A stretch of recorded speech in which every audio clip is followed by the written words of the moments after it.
Ako lang paklunch ko. Water, so I'm with my friends here.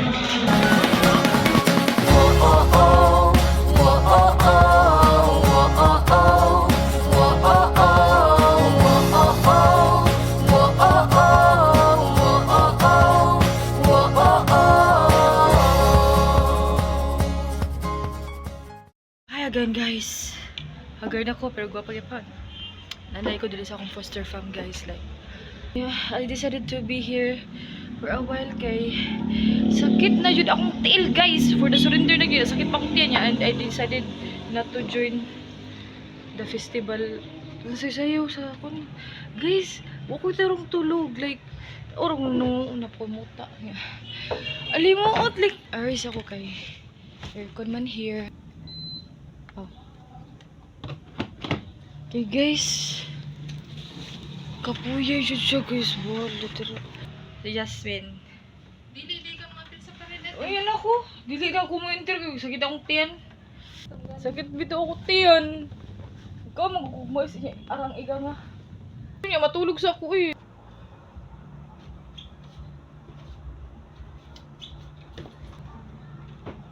Iris ako eh. Hala, murag buntis. Baka nga. Basag lang ko guys. Pundira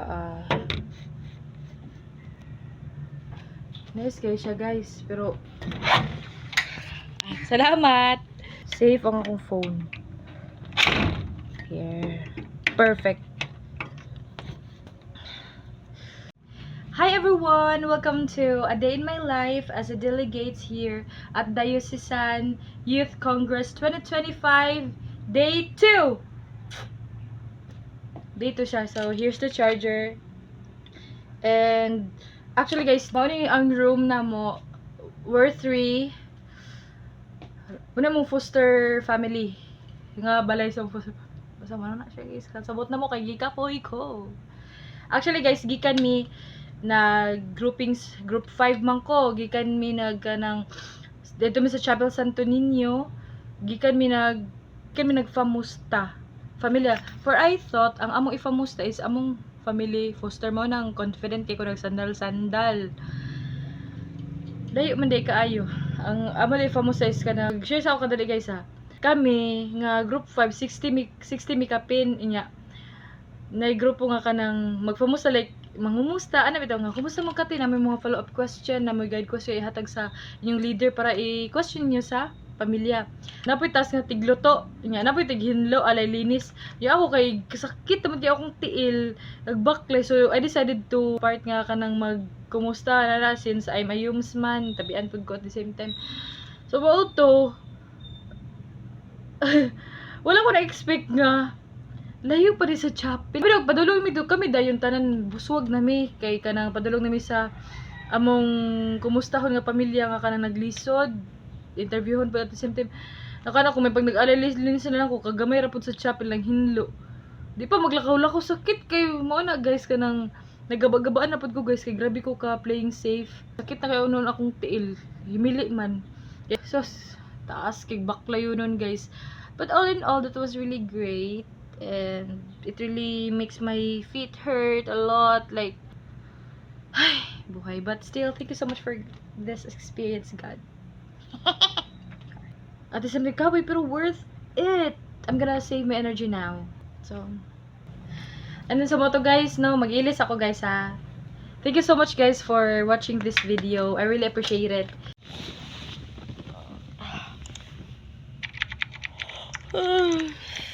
Hi guys, 5:20 and I took 4 hours nap and thank you so much Lord.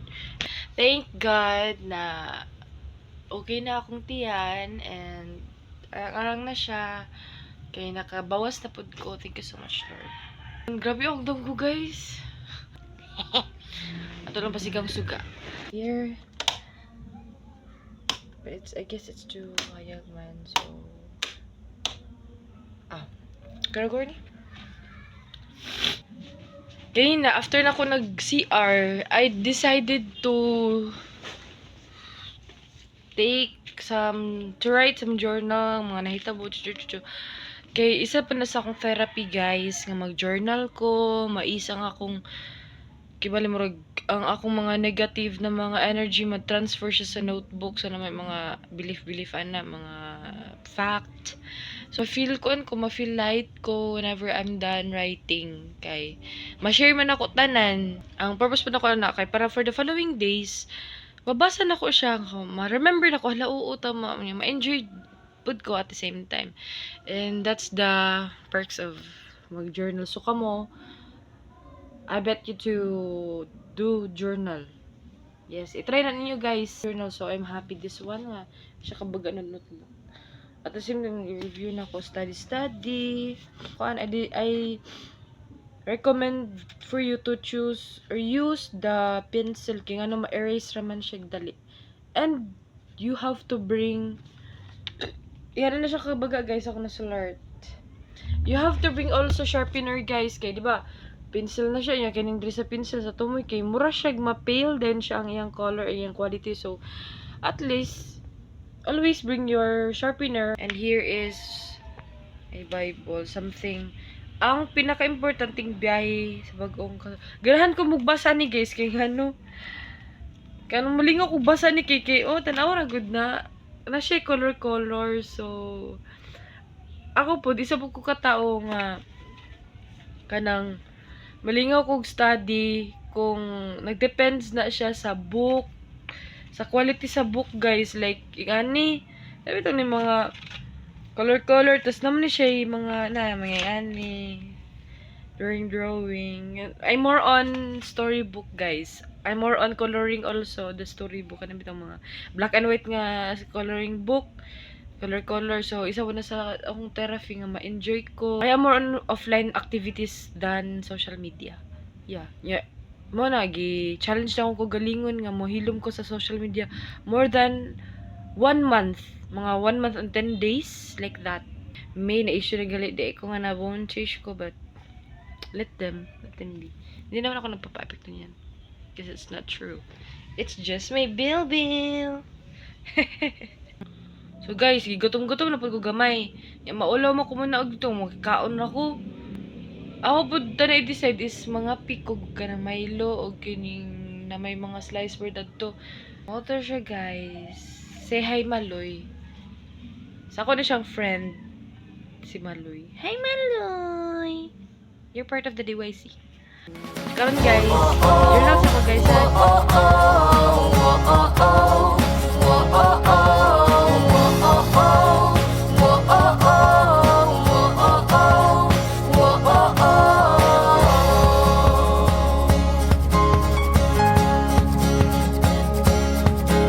We race in fate together as one. Hearts ignite. May baka na ano ka? Hi guys, it's our day 2 and time check it's mga 5. 180 lang. Alas 6 naman no? Sa hapon and I'm with my foster siblings. So guys, spoiled kami guys sa foster family. See? Oh. Bata aras. Dami kinisod ang guys. Dami na guys. Basta kaya nalimtan na kung inom og cetirizine. Grabe na, hatsing-hatsing ganina. For the allergic. So, yeah guys. Hi, Scooby-Doo na. Scooby-Doo friend namin.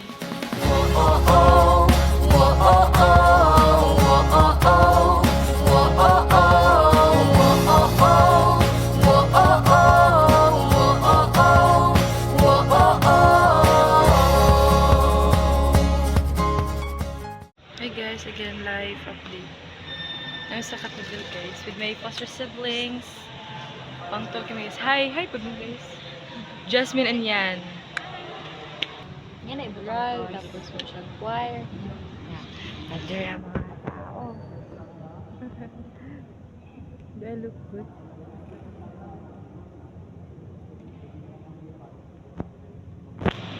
Hi guys, live update. I'm with my ka-parish mate. Si Angel. Tapos, guys, mo siya gizum dia guys sa part and thank you Lord. It's my first time to be here then. Fact is our former bishop og Chimwar, ang iyang body guys gilubog diri ilawom sa diri Underground. Wala po akong idol nga pianista guys. So, gwapo ra ba guys? Cute. Cute ang nagpiano, no? Hi guys! Kanay, gikan nami sa cathedral. Ay napunta mi. Una na ang akong duha ka foster siblings. So, muna sila guys. Ilang apelido is Isiyang. Isiyang. Hi guys, good morning. It's our day 3. Yes, hello guys. Oh, kasi birthday! May birthday! Cute sa cake guys. Si-slice na siya daw. Wow, wow, wow! Bongga ka. Di na kumuli. Di na kumuli. Di na kumuli. Sige na mga namin guys. Bye! Hala. Nagbagting na ang simbahan. Time check, it's 7.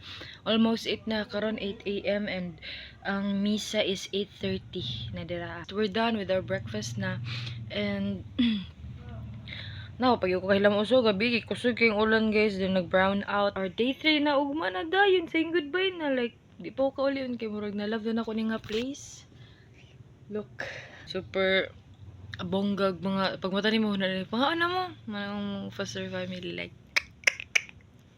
And gigaan na to na ako gift ang akong foster siblings. Papili na ko sila mga dress that they like. Wala lang, di ko nila makalimtan. Guys, bye-bye. See you. Maligo na din ko. Mag-prepare na ko guys. See you. Kung naligo na ko guys, I'm gonna mag-makeup ako guys. Di pa ni mao. And see you.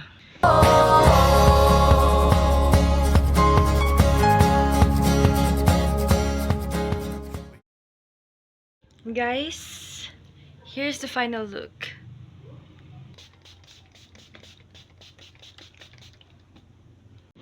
So, ready na ta. Mag-reveal sa tug water guys kay uhawon ta.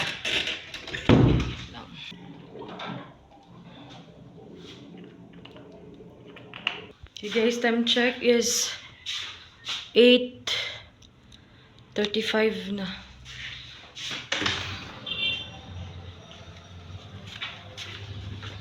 Badlong kay ko nga before sa sablit. Guys, akong katang akong ID nalimtan na ako. Basta dili ko pasudlon.